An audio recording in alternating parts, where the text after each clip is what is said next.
ओम नमो भगवते वासुदेवाय। ओम नमो भगवते वासुदेवाय। ओम नमो भगवते वासुदेवाय। नारायणं नमस्कृत्यं नरं चैव नरोत्तमं देवीं सरस्वतीं व्यासं ततो जायेमुदीरये। नष्टप्रायेषु अभद्रेषु नित्यं भागवत सेवया भगवती उत्तम श्लोके भक्तिर्भवति नैष्टकी। कृष्णाय वासुदेवाय देवकी नंदनाय च नंदगोपकुमाराय गोविंदाय नमो नमः। नमो विष्णुपदाय कृष्णप्रेष्ठाय भूतले श्रीमते भक्तिवेदांत स्वामिनिति नामिने। नमस्ते सरस्वती देवे गौरवाणी प्रचारिणे निर्विशेष शून्यवादी पाश्चात देश तारिणे।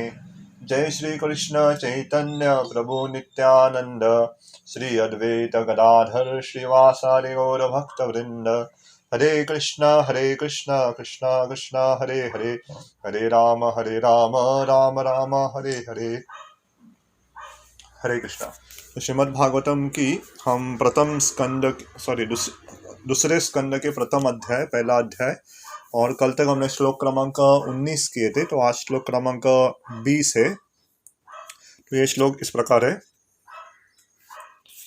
राजस्तमो भयम आक्षिप्तम विमूढ़म मन आत्मनः यच्छेद धारणया धीरो हन्ति या तत् कृतं मलम।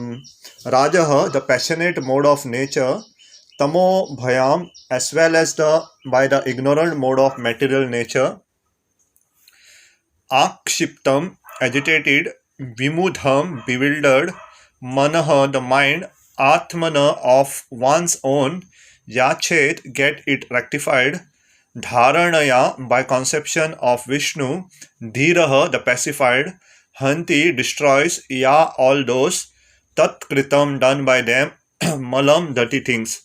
One's mind is always agitated by the passionate mode of material nature and bewildered by the ignorant mode of nature. But one can rectify such conception by relation of Vishnu and thus become pacified by cleansing the dirty things created by them. तो बहुत अगर आपको याद रहेगा, कल और परसों के श्लोकों में हमने देखा था कि एकांत में जाके ओमकार का उच्चारण करना चाहिए। ओम जो प्रणव मंत्र है उसका उच्चार, और उसके साथ साथ भगवान के जो अलग अलग अंग है उसके ऊपर हमें ध्यान करना चाहिए। जैसे भगवान विष्णु के चरण कमल है, उसके पांव इत्यादि। तो आज कहा गया है जो रजोगुण में स्थापित है उनका मन हमेशा विचलित रहता है, या जो तमोगुण में स्थापित है वो हमेशा भ्रम में रहते हैं। तो दोनों लोगों को क्या करना है, जो रजोगुण में स्थापित है और जो तमोगुण में स्थापित है, ऐसे दोनों को भगवान विष्णु के साथ संबंध स्थापित करना चाहिए, और जो भी उनके मन में जो मल है या अनचाही वस्तु है वो साफ हो जाएंगी। इसलिए कहते हैं हमारे गुरुजन, और एक उदाहरण देते हैं। तो भक्ति मार्ग में मन साफ करना है तो बहुत सरल है। केवल भगवान को हमारे मन में स्थापित करना है। तो भगवान जब देखते हैं कि हमारा मन जो है इतना गंदा है, तो भगवान स्वयं उठे और वो साफ करने लगते। तो हमारा कर्तव्य क्या है, भगवान के नाम को, भगवान की कथा, भगवान की लीलाओं को, नाम रूप गुण लीला, ऐसे भगवान के हम सुनते रहेंगे। तो मन में जब वो स्थापित हो जाएंगी तो मन अपने आप साफ हो जाएगा। इसलिए कहते हैं, कृष्ण का चैतन्य चरितामृत में एक सुंदर श्लोक आता है। कृष्ण सूर्य समा माया है अंधकार, जहार कृष्णा तायार नहीं मायार अधिकार। तो भगवान कृष्ण की तुलना सूर्य के समान की गई है। तो भगवान एक सूर्य के समान है, और जो माया है या जो गंदगी है एक अंधकार के समान है। तो जहाँ पे सूर्य होता है वहां पे अंधकार नहीं रह सकता। तो हमारे यहाँ तो लाइट जल रही है, वो अभी बल्ब से जल रही है, लेकिन सूर्य जहाँ रहते हैं वहां अंधकार नहीं रह सकता। उसी प्रकार भगवान का जहाँ पे ज्ञान रहता है जिस मन में, वो मन में कभी भी अशुद्धि नहीं रह सकती। तो यहाँ पे कहा गया है कि प्रणव मंत्र के साथ साथ भगवान के अलग अलग अंग पे ध्यान करो, और साथ साथ भगवान को हम जब ध्यान करेंगे तो क्या होगा, रजोगुण और तमोगुण से उड़ जाएंगे। इसलिए हम बहुत बार कहते हैं कि भक्ति अच्छी तरह से पालन करने के लिए हमारे अंदर थोड़ा तो सत्वगुण होना चाहिए, और सत्वगुण भी पर्याप्त नहीं है। सत्वगुण से उठ के हमें शुद्ध सत्व में स्थापित होना है। तभी एक व्यक्ति भक्ति आराम से कर पाएगा, नहीं तो रजोगुण की भक्ति तमोगुण की भक्ति में बहुत कठिनाई होती है। लेकिन जो सत्वगुण और खास करके शुद्ध सत्व में भक्ति पालन करते हैं, उनके लिए भक्ति भक्ति मक्खन जैसी हो जाती है। हम भी देखते हैं, खास करके अगर कोई तमोगुण में रहेगा तो उसे सुबह सुबह उठना बहुत मुश्किल हो जाएगा। रजोगुण में रहेगा तो उठ जाएगा, लेकिन उसका मन बहुत अशांत रहेगा, यहाँ वहाँ भागेगा। तो रजोगुण और तमोगुण वाले व्यक्ति को भगवान का नाम लेना भी बहुत कठिन हो जाता है। लेकिन जिसका मन सत्वगुण में है वो आराम से बैठ सकता है और उसके मन में ज्यादा विचार भी नहीं आएंगे और भगवान का नाम वो ध्यान से सुन पाएगा। इसलिए हमें सत्वगुण का उसे बढ़ाना चाहिए। और सत्वगुण बढ़ाने के लिए हम क्या खा रहे हैं, हम किससे बात कर रहे हैं, किससे मिल रहे हैं, ये बहुत आवश्यक है। सत्वगुण वाला व्यक्ति कुछ भी ऐसा ही नहीं खा सकता। हमें ज्यादा तीखा नहीं खाना चाहिए, ज्यादा खट्टा नहीं खा सकते, तो उसमें नियम रहते हैं। इसका नियम कहाँ गया दिया गया है? भगवत गीता में स्वयं भगवान कहते हैं सत्वगुण वाले व्यक्ति के लक्षण, खाने के लक्षण क्या रहते हैं करके। तो जो प्रसाद होता है वो प्रसाद में भी हमें थोड़ा सा ये करना चाहिए, चुनाव करना चाहिए। कुछ भी नहीं खा सकते, क्योंकि राजसिक या तामसिक खाएंगे तो हमारे ऊपर प्रभाव पड़ेगा। और तमोगुण वाला व्यक्ति तो पहले उसे उठने के लिए बहुत कठिनाई होती है, तो उठ भी गया तो उसे बहुत नींद आएगी।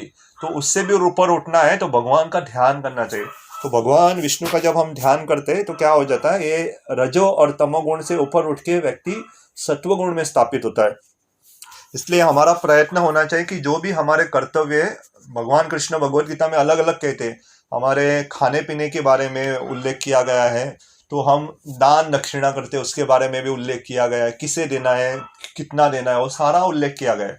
क्योंकि ये भगवत गीता हमने ठीक से पढ़ी नहीं, तो भगवत गीता के अंतिम 17वें अध्याय में भगवान वहां पे उल्लेख करते क्या क्या करना है करके। तो भगवत गीता 2-3 बार जब पढ़ेंगे तो पता चलेगा हाँ ऐसा करना है करके। तो आएंगे, तात्पर्य हम थोड़ा पढ़ेंगे। Person generally conducted by the modes of passion and ignorance cannot be bona fide candidate for being situated in the transcendental stage of God realization. Only person conducted by the mode of goodness can have the knowledge of the supreme truth. तो प्रभुपाद शुरुआत करते हैं जो रजोगुण में है और तमोगुण में है, उनको आध्यात्मिक स्तर पे या उनको आध्यात्मिक ज्ञान प्राप्त करना भी बहुत मुश्किल हो जाता है। और हम देखते हैं खास करके जो तमोगुण वाले व्यक्ति उनको भक्ति में आने के लिए बहुत मुश्किल हो जाती है, या रजोगुण वाले। लेकिन प्रैक्टिकली हम जब देखते हैं ना, ऐसे अगर लोग या ऐसे कोई भक्त बन जाते हैं ना, तो उनकी भक्ति में प्रगति बहुत तीव्रता के साथ हो जाती है। क्योंकि जो सत्वगुण वाले व्यक्ति को लगता है, क्योंकि उनको दुख का अनुभूति नहीं होती है, सब कुछ उनको आराम से चल रहा होता है, तो उनको समाज की या ये भौतिक जगत की तकलीफें क्या है वो समझ में नहीं आती।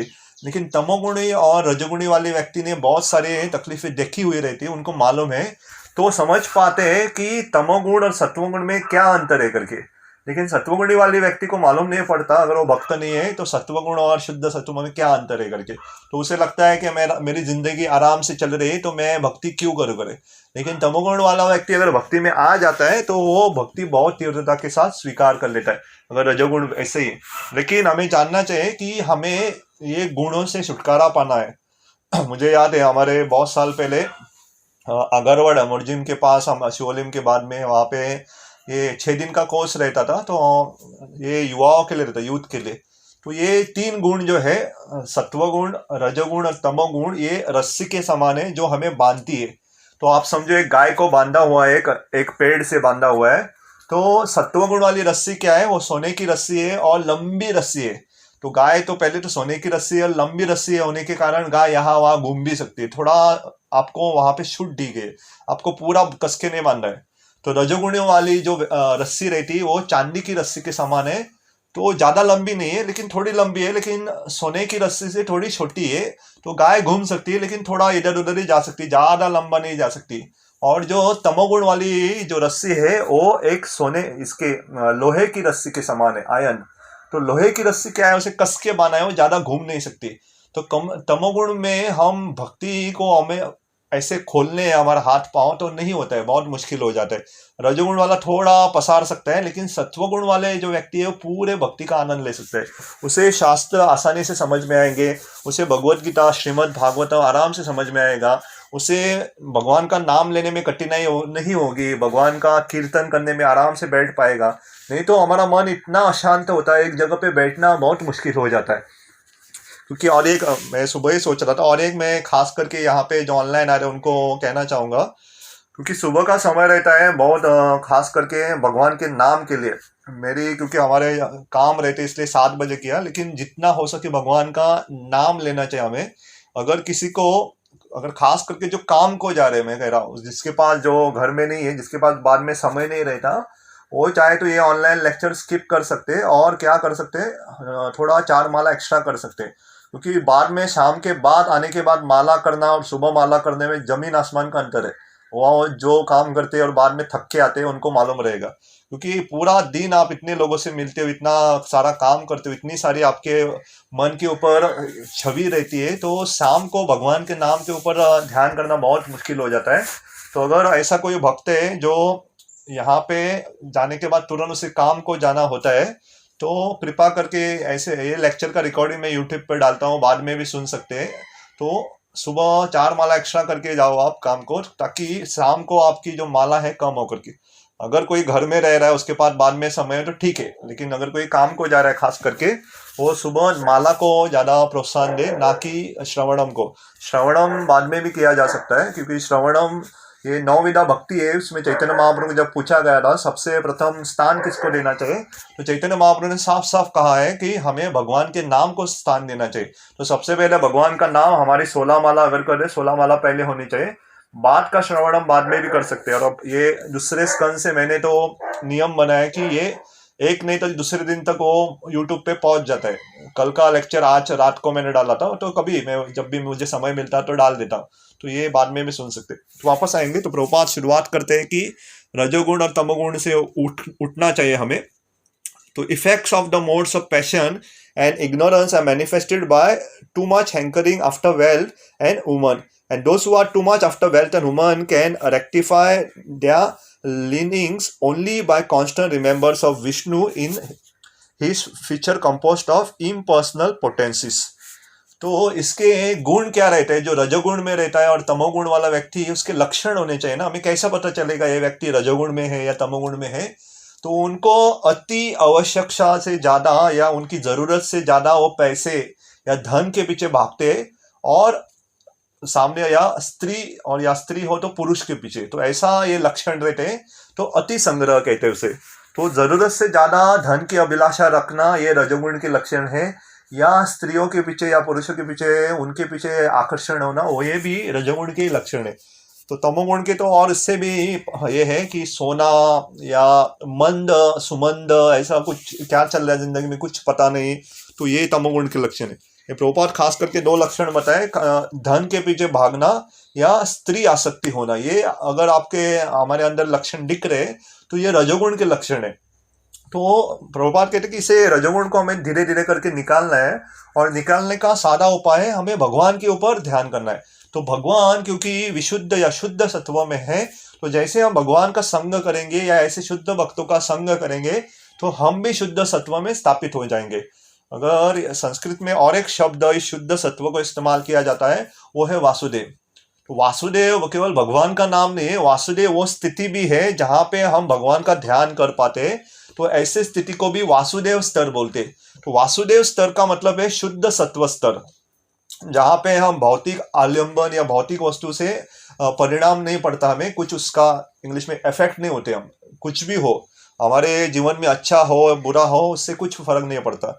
जैसे आज घोषणा हुई पूरे गोवा में बहुत घमासान बारिश है, और बच्चों को तो 12वीं तक छुट्टी भी दे दी है। और मुझे भी यार, मैं कल पर्रा साइड में गया था, पूरी मेरी आधी बाइक डूब रही थी, तो पूरा पानी भर गया है सब जगह पे। तो थोड़ा अगर कोई बाहर जा रहे थोड़ा संभल के जाना, क्योंकि कल और आज बहुत घमासान बारिश हुई है, तो जो पानी का जो स्तर है बहुत बढ़ गया है।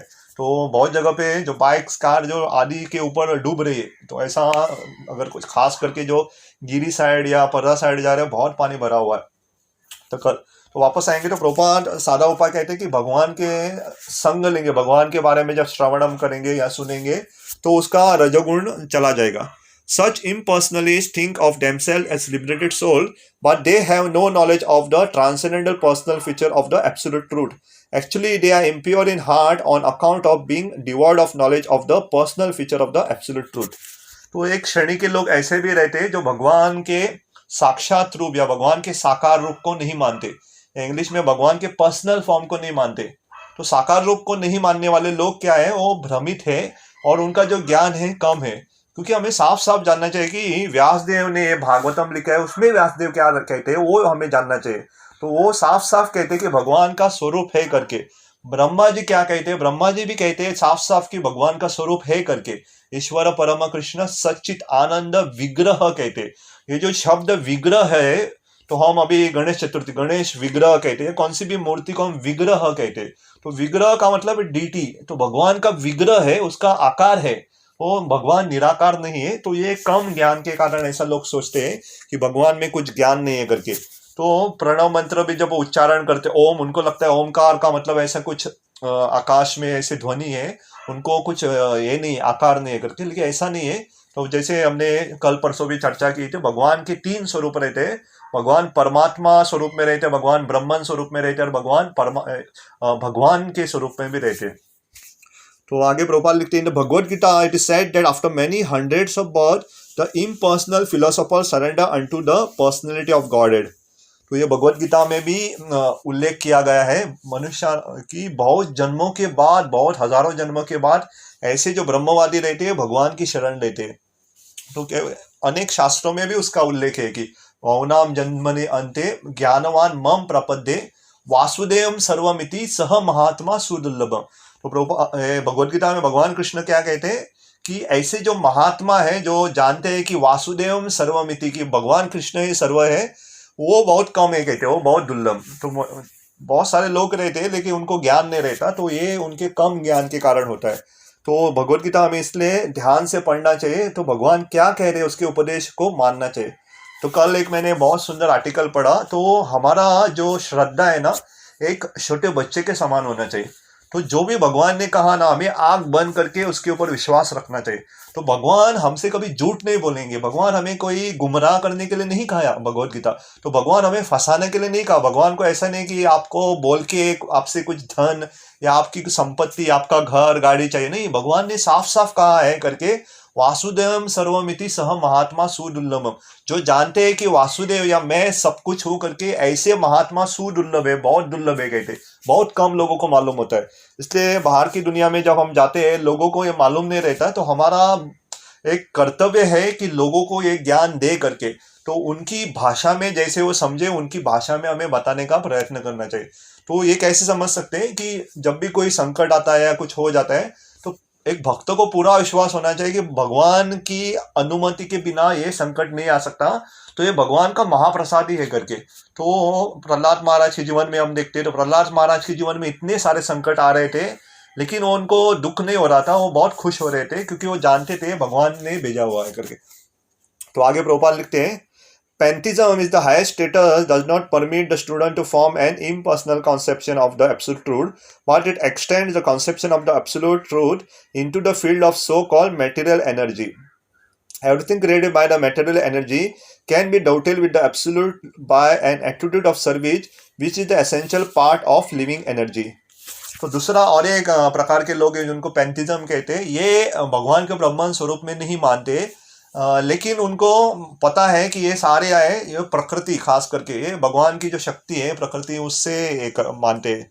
तो हमें जानना चाहिए कि भगवान की प्रकृति हो या भगवान की शक्तियाँ हो, वो भगवान की सेवा के लिए है। तो प्रकृति अपने आप से कार्य नहीं करती है, पूरा साफ साफ भगवद गीता में भगवान कृष्ण कहते हैं, मया अध्यक्षण प्रकृति। अध्यक्षण का मतलब क्या है, मेरी निरीक्षण के नीचे प्रकृति काम कर रही है। ऐसा नहीं कि प्रकृति अपने आप से काम करती है। अगर कोई कंपनी में एक सेक्रेटरी है, तो सेक्रेटरी अपने आप से काम नहीं करती, वो अपने बॉस या मालिक के आदेशानुसार काम करते हैं। वैसे ही प्रकृति जो माया शक्ति जो है भगवान की, वो भगवान के आदेशानुसार काम करती, न कि स्वतंत्र रूप से। तो माया को भगवान ने पहले से आदेश दे चुके हैं वो कि ऐसा ऐसा करो करके, ऐसा व्यक्ति करेगा उसे यहाँ लेके जाओ, ऐसा करेगा ऐसे करो करके, सब कुछ पहले से आदेश दे चुका है। लेकिन फिर भी वो भगवान के निरीक्षण में भी करते, इसलिए भगवान कृष्ण कहते हैं मया अध्यक्षण। अध्यक्षण का मतलब उसी के ऊपर अभी हम कैमरा लगा दे, सीसीटीवी कैमरा। तो कैमरा क्या करता है, अध्यक्ष करता है, देख रहा है कि कौन क्या कर रहा है, कोई चोरी कर रहा है या कोई काम कर रहा है या क्या सो रहा है करके। तो कैमरा लगाते हैं, बहुत कंपनी में या ऑफिसों में कैमरा क्यों लगाते हैं, अध्यक्ष करने के लिए, उसका निरीक्षण। तो भगवान कहते हैं मैं माया का निरीक्षण करता हूँ। और आखिरी बात में प्रभुपाद लिखते थे, pure duty of the lord knows the art of converting everything into is spiritual existence by this service attitude. Only in the devotional way can the theory of pantheism be perfected. तो ये जो मानते हैं कि प्रकृति के बारे में या जो भगवान की शक्ति सब कुछ है करके, तो उनका ज्ञान कब पूर्ण हो जाता है, तो जब वो समझते हैं कि शक्ति के लिए शक्तिमान होना बहुत आवश्यक है। शक्ति अपने आप में कुछ नहीं है, शक्ति के पीछे होता है शक्तिमान। तो ये जिसको समझ में आता है कि भगवान की या जो माया शक्ति है उसके पीछे भगवान है, तो वो पूर्ण ज्ञान है। और जो शुद्ध भक्त रहते हैं ऐसे भगवान की शक्ति को भगवान की सेवा में लगाना जानते हैं। मुझे याद आ रहा है प्रभुपाद जी को एक बार बहुत सारे हिप्पी लोग आए। ये हिप्पी लोग नशे पान में, ड्रग्स लेने में पूरे माहुर रहते थे, तो उनको भान नहीं रहता तो क्या कर रहे क्या नहीं कर रहे। तो एक बार वो प्रभुपाद के पास आया और उन्होंने बहुत सारे केला दिया। तो प्रभुपाद को उन्होंने केला कहा ये भगवान को अर्पण करो, लेकिन उन्होंने एक अर्थ डाली, कहा कि केला आप खा लो भगवान को अर्पण करके, लेकिन जो केले के छिलके जो है ना वो मुझे वापस चाहिए करके। तो प्रभुपाद ने बाद में पूछा भक्तों से, ये केला तो दे रहे अच्छा है करके, लेकिन केले के छिलके क्यों मांग रहे करके। तो आमतौर पे हम क्या करते, केला खा लेते, छिलके बाहर फेंक देते, लेकिन ये जो हिप्पी लोग थे छिलके मांग रहे थे। तो बाद में थोड़े भक्तों ने बताया कि ये छिलके जो रहते केले के, उसे जब जलाते तो उसमें एक असीम या अलग प्रकार का एक बदबू आता है, तो वो बदबू ड्रग्स के समान रहते। तो ये हिप्पी लोग क्या करते हैं, केले के छिलके को जलाते और उसके जो बदबू आते हैं वो बदबू सूंघते हैं और उसे ड्रग की अनुमति होती है। तो प्रभुपाद कहने हाय हाय, लेकिन कह रहे थे हालांकि ये उनका आगे की क्रिया थोड़ी गलत है, लेकिन फिर भी उन्होंने भगवान जगन्नाथ को कुछ तो अर्पण किया, केले दिए। तो प्रभुपाद ने कहा ठीक है स्वीकार करो और बाद में दे दो उनके छिलके कर, जो करना है कर दे। तो लेकिन प्रभुपाद ने क्या देखा, उसका अच्छा भाग देखा कि उन्होंने जगन्नाथ के लिए कुछ तो लाके दिया, भगवान को केला अर्पण किया। तो भगवान की आंखें जगन्नाथ की अगर आपने देखी है बहुत बड़ी रहती है। तो इतनी मोटी आंखें से क्या दिखाना चाहते हैं भगवान, कि मैं आपको सबको देख रहा हूं और खास करके आपकी जो भी अच्छाई है वो देख रहा हूं। और जब आप कोई गलती करते या हम कभी गलती करते तो जगन्नाथ वही क्या करते हैं, रंगनाथ बन जाते। तो रंगनाथ जी श्रीरंग में हम जाएंगे तो बहुत बड़े भगवान के विग्रह है और रंगनाथ जी की आंखें बंद है। तो गलती करते हैं तो भगवान क्या करते हैं, आंखें बंद करते हैं, देखते ठीक है आपने गलती की माफ कर देते। लेकिन थोड़ा भी कम अच्छा करते हैं जगन्नाथ की तरह आंखें बड़ी कर देते। तो प्रभुपाद ने कहा ठीक है दे रहे, उनकी भावना अच्छी है, आगे कुछ भी करे ठीक है, लेकिन उनकी एक इच्छा तो आई भगवान की सेवा करने के लिए। तो यहाँ पे क्या कह रहे प्रभुपाद जी, जो शुद्ध भक्त रहते हैं भगवान की जो शक्ति है उसे कैसे भगवान की चरणों में लगाना वो जानते हैं। जैसे यहाँ पे भी ये भगवान की एक शक्ति है जिसे हम मीटिंग कह रहे, गूगल मीट को, या किसी ने तो इसका आविष्कार किया रहे किसी के बुद्धि से। तो भगवान क्या कहते हैं कि ये जो बुद्धि है ये कहाँ से आती है, मुझसे ही आती है। तो सर्वस्व चाहम हृदय सन्निविष्टु मत्तर स्मृतिर ज्ञानम अपहनम च वेदे च सर्वे हम एव वेद्यो वेदांत कृत वेद वेह चाहम। तो भगवान कहते हैं अगर आपकी बुद्धि भी देता है, कौन देता है, मैं ही देता हूँ करके। तो ये सुविधा हम इस्तेमाल कर रहे हैं, तो ये एक भगवान की शक्ति है। तो हमें आना चाहिए कैसे भगवान की शक्ति भगवान की सेवा में लगाया करके।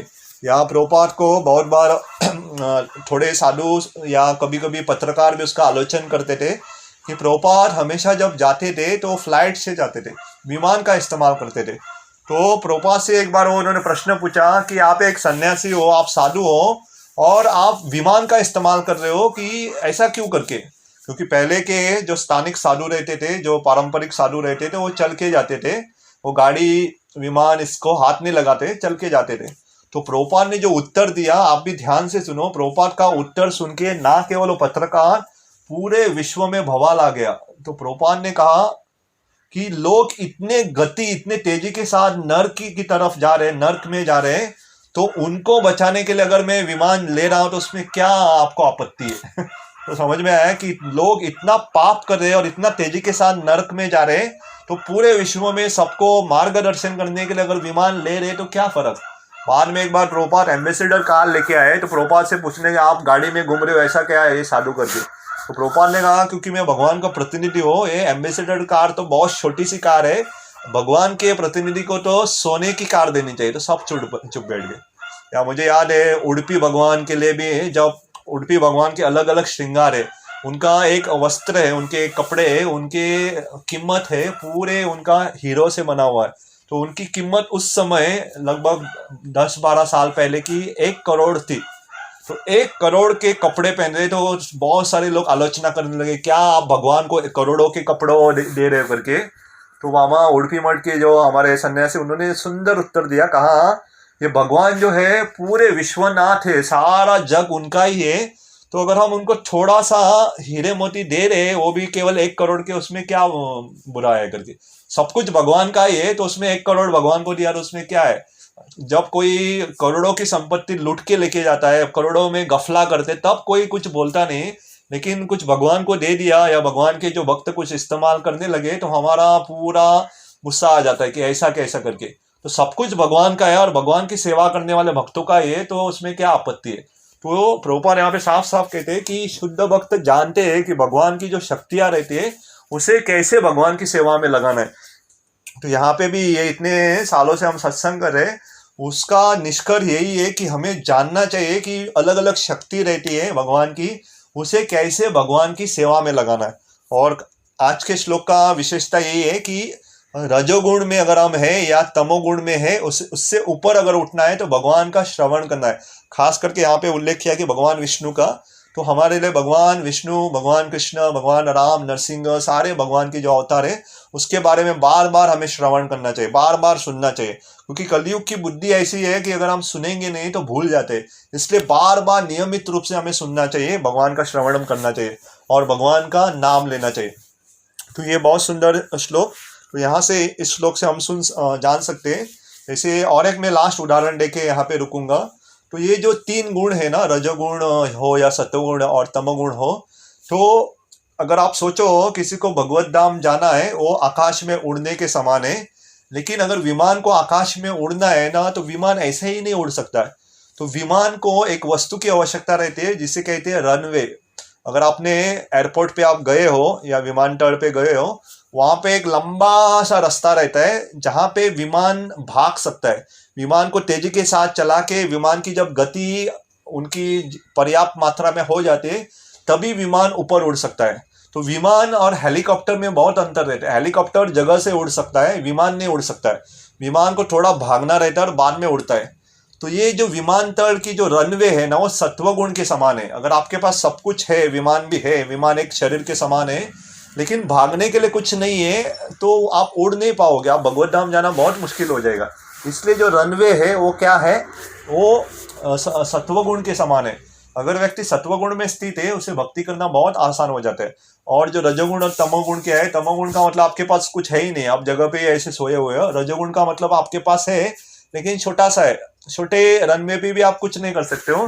क्योंकि विमान की गति जब एक स्तर पे आती तभी वो उड़ पाएगा, नहीं तो नहीं उड़ पाएगा।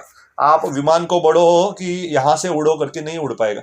वैसे ही हमारे जीवन में जब तक सत्वगुण का उद्धार नहीं होता, सत्वगुण जब तक बढ़ता नहीं, तब तक भक्ति में बहुत कठिनाई होगी।